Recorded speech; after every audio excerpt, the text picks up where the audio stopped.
சினிமாவில் அதிலும் குறிப்பாக நடிகர்களிடம் நன்றியை எதிர்பார்க்கக்கூடாது என்பது எழுதப்படாத தகவல்.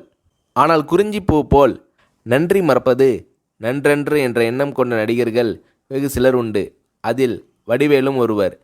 ஏறிய ஏணியை எட்டி உதைக்கின்ற காலத்தில் தன் வாழ்வில் ஒளியேற்றிய ராஜ்கிரனுக்கு வடிவேலு அவர்கள் உதவி செய்ததாக ஒரு செய்தி உண்டு. அந்த உணர்வு எப்படி வந்தது?